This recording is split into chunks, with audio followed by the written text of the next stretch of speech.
All India अमन और इंसाफ conference के सभी ऑर्गेनाइज़र साथियों का, ख़ास तौर पर जिनकी सदारत में ये कार्यक्रम हो रहा है, ऐसे इस कार्यक्रम की सदारत और पूरे मुल्क में अमन और इंसाफ की लड़ाई लड़ने वाले हमारे मौलाना सज्जाद नुमानी साहब, इस मंच पर उपस्थित सारे सम्माननीय साथी और केवल जयपुर या राजस्थान से नहीं तो पूरे देश से आए हुए सारे मेरे भाइयों को मैं बहुत ज़्यादा शुक्रिया अदा करता हूँ कि जब इस देश में पूरी ताकत लगाई जा रही है कि इस देश के हालात बिगाड़े जाए, इस देश के अमन को बिगाड़ा जाए और इस देश के अंदर एक नफ़रत का एक जहर घोलने का काम जब चल रहा हो कि नहीं, इस देश के अंदर अमन और इंसाफ कायम रहेगा और उस अमन और इंसाफ को कायम रखने के लिए जो लड़ाई लड़नी पड़ेगी उसको हम लड़ने के लिए तैयार है। मैं आप सभी साथियों के हौसले को और ये जो ताकत यहाँ पर आपने दिखाई है, ये अपने आप में सबूत है कि नफ़रत फैलाने वाले लोग कभी कामयाब नहीं हो सकते। जहाँ दिलों को जोड़ने वाली मसावात की मानने वाले लोग हो, वो इन लोगों के हौसलों को कभी कामयाब होने नहीं देंगे। ये आप लोगों के अंदर का ये जज्बा उन लोगों के मुंह पर करारा तमाचा है जो इस देश के अंदर नफ़रत घोलने का काम लगातार कर रहे। वो कितना भी नफ़रत घोलने का काम करे, मगर समाज के अंदर कुछ लोग हैं जो इस देश के अंदर की इंसानियत को, इस देश की मानवता को, इस देश की खूबसूरती को कायम बना के रखना चाहते हैं और इस देश के संविधान को, दस्तूर को मानकर उसके अंदर रहकर इस देश के अंदर एक नई लहर, एक नई चेतना पैदा करने का काम कर रहे हैं। इसलिए मैं आप सभी साथियों को फिर से एक बार आपके इस जज्बे को सलाम करता हूं। साथियों, इस देश के अंदर के माहौल को जानबूझकर बिगाड़ने की कोशिशें की जा रही है। ये कोई आज की हुई कोशिश नहीं है। पिछले कई सालों से लगातार हम इस बात को देख रहे हैं। हिजाब से लेकर हलाल तक, मस्जिदों पर लगे हुए स्पीकर से लेकर कल जो नुपुर शर्मा या नवीन जिंदल की तरफ से जो कहा गया, ये सारा एक सोची समझी रणनीति के तहत, एक साजिश के तहत चलाया जा रहा है। और ये करने वाले लोग अमन चाहते हैं, इस देश के अंदर एक इंसाफ कायम करना चाहते हैं। तो उस करने के लिए कौन लोग अवरोध है या किसके द्वारा इस देश का अमन और इंसाफ को ख़त्म करने की कोशिश की जा रही है, इसको जानने की ज़रूरत है। आज ना केवल दीन, इस देश का दस्तूर भी खतरे में है। दीन और दस्तूर दोनों को खतरे में लाने वाले वही लोग हैं जो इस देश के अंदर कोई मसावाद लाना नहीं चाहते।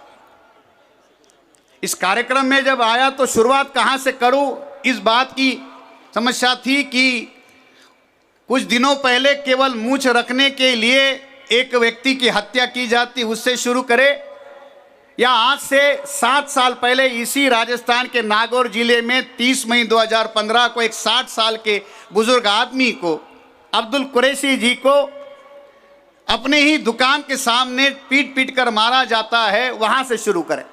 कितने नाम गिनाए, नजीब का गिनाए, पहलू खान का गिनाए, मोहम्मद अखलाक का गिनाए, कितने नाम है। अरे नाम केवल मुसलमानों की तरफ से नहीं है, इस देश के शेड्यूल कास्ट के, आदिवासियों के, पिछड़े वर्गों के बहुत सारे ऐसे नाम हैं। और ये सारा जो मामला है वो इस देश के सारे मजलूमों के साथ हो रहा है। मैं कोई ज़्यादा लंबी चौड़ी बात नहीं करूंगा, केवल राजस्थान के कुछ आंकड़े आपके सामने रखूंगा, राजस्थान के हाल रखूंगा। केवल मात्र पिछले 3 सालों में इसी राजस्थान में शेड्यूल कास्ट और मतलब यहाँ SC ST के ऊपर जो एट्रोसिटीज हुई है, 21,000 से ज़्यादा केसेस पुलिस थाने में रजिस्टर हुई है 3 सालों में। लगभग 234 हत्याएं हुई है, यानी हर हफ्ते में कम से कम 2 हत्याएं हुई है इस देश के अंदर, इस राजस्थान में, केवल शेड्यूल कास्ट के लोगों की। लगभग 1600 बलात्कार की घटनाएं हुई है। हर हफ्ते 12 खातूनों का, जो SC की ST की जो महिलाएं हैं, 12 खातूनों का बलात्कार हुआ है। ये आंकड़े पूरे देश भर के आप उठाकर देख लीजिए कि ये बहुत ज्यादा गंभीर है कि ये केवल मुस्लिमों के साथ नहीं हो रहा, प्रोपेगेंडा किया जा रहा है कि हिंदू राष्ट्र बनाया जाएगा, हिंदू राष्ट्र बनाया जाएगा, मगर उस हिंदू राष्ट्र की असली तस्वीर आपके सामने होनी चाहिए कि क्या हो रहा है। मूंछ रखने पर मारा जा रहा है, घोड़ी पर बैठने की वजह से मारा जा रहा है। कल तक गाय के साथ रिश्ता था वो पता था, अब घोड़ी के साथ में क्या रिश्ता है अभी तक पता नहीं चला, फिर भी घोड़ी के नाम पर भी लोगों को मारा। अब चलो गाय के साथ आपने रिश्ता बता दिया, घोड़ी के साथ में क्या वो बता देते, मामला हल हो गया होता। घोड़ी भी खड़ी हो गई, तो घोड़ी पर बैठने की वजह से मारा जा रहा है। और ये हालात केवल राजस्थान के नहीं है, ये प्रोपेगेंडा किया जा रहा है कि हिंदू राष्ट्र हिंदू राष्ट्र हिंदू राष्ट्र बनाया जाएगा। हकीकत में क्या है उस बात को हम लोगों को जानने समझने की जरूरत है। अगर इस बात को हम नहीं जानेंगे तो साथियों इस देश के अमन के दुश्मन कौन है ये पता नहीं चलेगा। बगैर बेदारी के अगर हम इत्तेहाद करना चाहेंगे तो बगैर बेदारी के इत्तेहाद नहीं हो सकता। कौन है इस देश के अंदर के मजलूम? इस देश का जो असली मजलूम है वो SC ST OBC है, मगर इस SC ST OBC को, जिसको संविधान दस्तूर SC ST OBC कहता है, उसको हिंदू के नाम पर प्रोपोगेट करने का काम हो रहा है। ये जो सारा माहौल कम्युनल निजाम जो भारत में बनाया जा रहा है उसके पीछे यही एक सोच है। इस देश की सबसे बड़ी अकलियत अगर कोई है वो 3% ब्राह्मण है।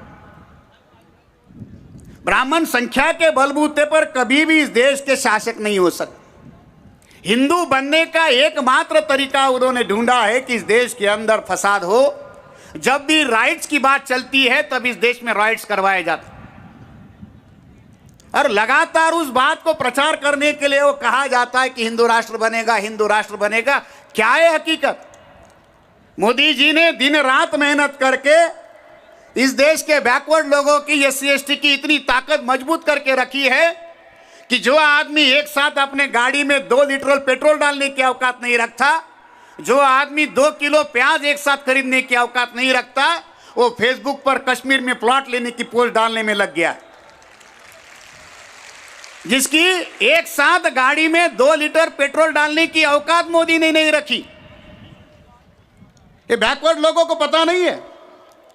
मेरे घर का जब काम चल रहा था तो छत्तीसगढ़ के कुछ लेबर घर में काम कर रहे थे, तो एक दिहाड़ी करने वाला जो मजदूर राजमिस्त्री के हाथ के नीचे काम कर रहा था, उसको वो मिस्त्री मोदी मोदी कहकर पुकारते थे। मुझे भी बड़ा गर्व महसूस हुआ कि मोदी मेरे घर में काम कर रहा है, कितना बड़ा होगा। फिर मैंने उन मिस्त्रियों को पूछा कि भाई आप इसको मोदी मोदी क्यों कहते हो? तो उन्होंने कहा सर इसका नाम मोदी नहीं, उसका नाम नरेंद्र है। मैंने कहा फिर इसको मोदी क्यों कहते हो?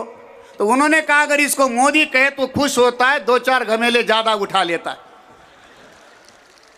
थोड़ा ज्यादा काम कर लेता है, पैसा वैसा देने की जरूरत नहीं पड़ती, वैसे खुश होकर काम करता है। फिर उसको अकेले में पूछा तुझे क्या मिलता है? बोले उतना ही चल जा, खुश हो जाता है मोदी का नाम लेते। ये हालात हमारे देश के है कि जिसको सामने रखकर ये चलाया जा रहा है वो बैकवर्ड लोगों को, SC ST के लोगों को पता होना चाहिए। ये जो सारा कम्युनल निजाम बनाने की या बढ़ती हिंसा की जो घटनाएं की जा रही है साथियों, इसके पीछे असल में ये है इस देश के जो शासनकर्ता लोग जो है वो ये जानते हैं कि वो बारूद के ढेर पर बैठे हुए हैं। इस देश के जो लोग सत्ता के अंदर जो है, जिन्होंने नाजायज तरीके से सत्ता पर कब्जा बना के रखे हुए हैं, वो ये भली भांति जानते हैं कि वो बारूद के ढेर पर बैठे हुए हैं। ये कभी भी फट सकता है और लोगों का ध्यान सही मुद्दे पर जाए। इस देश की सारी पिछड़ी जातियां आज अपने अधिकारों की लड़ाई लड़ रही है। 13 महीने किसान सड़कों पर बैठे, 700 से ज्यादा किसान शहीद हुए, करोड़ों मजदूर लॉकडाउन के दौरान सड़कों पर चलते हुए बेहाल हुए, मगर उनमें से किसी भी चीजों का समाधान नहीं किया गया। वो करना नहीं चाहते, ना करे इसके लिए उन्होंने हालात पैदा कर दिए कि नॉन इशू में हमारे लोगों को एंगेज करके रखा जाए। अब हमारे सामने साथियों एक ही रास्ता है। अगर इस देश के अंदर हम अमन और इंसाफ कायम करना चाहते हैं तो मजलूमों का एक एजेंडा बनना होगा। इस देश के अंदर 6000 जाति के जो लोग जाति के आधार पर तोड़े गए हैं, उन सभी तोड़े गए मजलूमों को एक के साथ एक जोड़ने का काम करना होगा। संविधान ने जो हमको अधिकार दिए हैं, उन अधिकारों को रक्षा करने के लिए भी मजलूमों को एक साथ लेकर खड़ा होना होगा। सीएए एनआरसी के विरोध में जिस तरीके से एकता का परिचय दिया, उसी तरीके से साथियों आने वाले समय में खड़ा करना होगा। मोहल्ला मोहल्ले में हमको कमेटियां बनानी पड़ेगी। जब तक भाईचारे के लिए हम लोग साल के 362 दिन लगातार काम नहीं करेंगे, तब तक ये काम बनने वाला नहीं है। वो कितनी भी कोशिश करे इस बात को रोकने की, रुकने वाला नहीं है। स्टेशनों के कितने नाम बदल दे, शहरों के कितने नाम बदल दे, जब तक हरी बत्ती नहीं जलती ट्रेन स्टेशन से बाहर नहीं निकलती। इस बात को ध्यान रखिए, हमारी एकता ही इस देश के अंदर इंसाफ कायम कर सकती है। इस मंच के माध्यम से साथियों मैं इतना ही कहना चाहूंगा कि जो संविधान ने दिए हुए अधिकार है, उन अधिकारों की रक्षा करने के लिए मजलूमों के अंदर इत्तेहाद पैदा करना होगा, तभी इस देश के अंदर अमन और इंसाफ कायम होगा। आपने मुझे सुना, बोलने का मौका दिया, इसलिए आप सभी का शुक्रिया, धन्यवाद।